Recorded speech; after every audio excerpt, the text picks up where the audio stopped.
मराठा आंदोलक मनोज जरांगे पाटील हे गेल्या 3 दिवसांपासून मुंबईतील आझाद मैदानात आंदोलन करत आहेत। त्यांच्यासह हजारोंच्या संख्येनं मराठा आंदोलक मुंबईत दाखल झाले आहेत। या आंदोलनावर विविध राजकीय पक्ष आणि नेते मंडळी प्रतिक्रिया देत आहेत। या संदर्भात मनसे अध्यक्ष राज ठाकरे यांनी दिलेल्या प्रतिक्रियेनंतर मनोज जरांगे पाटील यांनी राज ठाकरेंवर जहरी टीका केली। असं असतानाच आता मनसे नेते अमित ठाकरे यांनी आपल्या सोशल मीडिया प्लॅटफॉर्मच्या माध्यमातून मनसैनिकांना आवाहन करणारी एक पोस्ट केली आहे। त्यांनी नेमकं काय म्हटलंय याविषयी सविस्तर या व्हिडिओच्या माध्यमातून जाणून घेऊयात। नमस्कार, आपण पाहताय लोकसत्ता लाईव्ह। शनिवारी मनसे अध्यक्ष राज ठाकरे हे ठाण्यात आले होते। यावेळेस पत्रकारांनी त्यांना मराठा आंदोलनाबाबतचे प्रश्न विचारले। यावेळी राज ठाकरे म्हणाले की माध्यमांच्या आणि लोकांच्या मनात जे प्रश्न आहेत त्या प्रश्नांची उत्तरं केवळ एकच माणूस देऊ शकतो। उपमुख्यमंत्री एकनाथ शिंदे हेच या सर्व घडामोडींवर प्रतिक्रिया देऊ शकतात, कारण मागच्या वेळेस एकनाथ शिंदे हेच नवी मुंबईला गेले होते ना। त्यांनी नवी मुंबईत जाऊन मराठा आरक्षणाचा प्रश्न सोडवला असं सांगितलं जात होतं।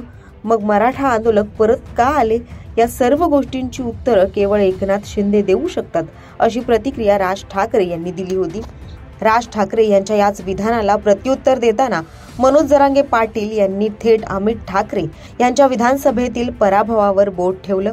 ते म्हणाले, ठाकरे ब्रँड चांगला आहे असं समाजाचं म्हणणं आहे, पण राज ठाकरे विनाकारण मराठ्यांच्या प्रश्नात पडतात। त्यांना आम्ही कधीही विचारलेलं नाही। तुमचे 13 आमदार निवडून दिले, ते पळून गेले, तरी तुम्ही मराठवाड्यात का आलात, असा प्रश्न मनोज जरांगे यांनी उपस्थित केला होता। तुम्ही 50 वेळा नाशिकला का येता हे विचारलं का कधी? लोकसभेला फडणवीसांनी तुमचा गेम केला, त्यानंतर विधानसभेला तुमचा मुलगा पाडला, तरी तुम्ही त्यांची तळी उचलता।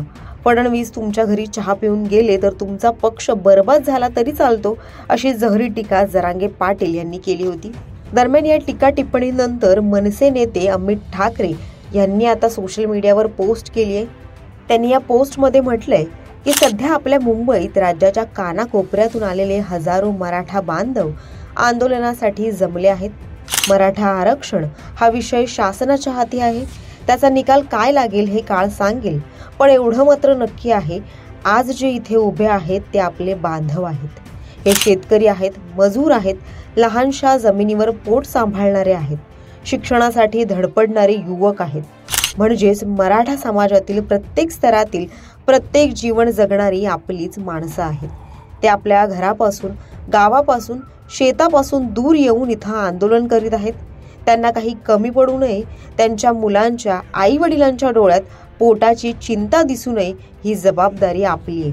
माझं प्रत्येक महाराष्ट्र सैनिकाला स्पष्ट आवाहन आहे, जेव्हा गरज पडेल तेव्हा त्यांना अन्न पाणी पुरवा।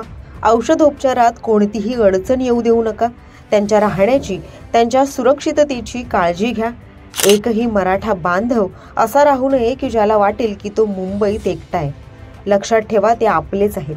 त्यांची लढाई जरी आरक्षणासाठी असली तरी ते आपली जबाबदारी आहेत आणि आपण महाराष्ट्र सैनिक म्हणून आपली जबाबदारी पूर्ण पार पाडणार आहोत। आपण सर्वजण त्यांच्या पाठीशी खंबीरपणे उभे राहिलो तर त्यांचं मनोबल दुप्पट होईल। आपला प्रत्येक महाराष्ट्र सैनिक या भावनेनं उभा राहील, ही मला खात्री आहे, असं आवाहन अमित ठाकरे यांनी आपल्या पोस्टच्या माध्यमातून केलंय। आंदोलनासंदर्भातील असेच अधिक अपडेट जाणून घेण्यासाठी लोकसत्ताच्या YouTube चॅनलला सबस्क्राईब करा आणि पाहत राहा लोकसत्ता लाईव्ह।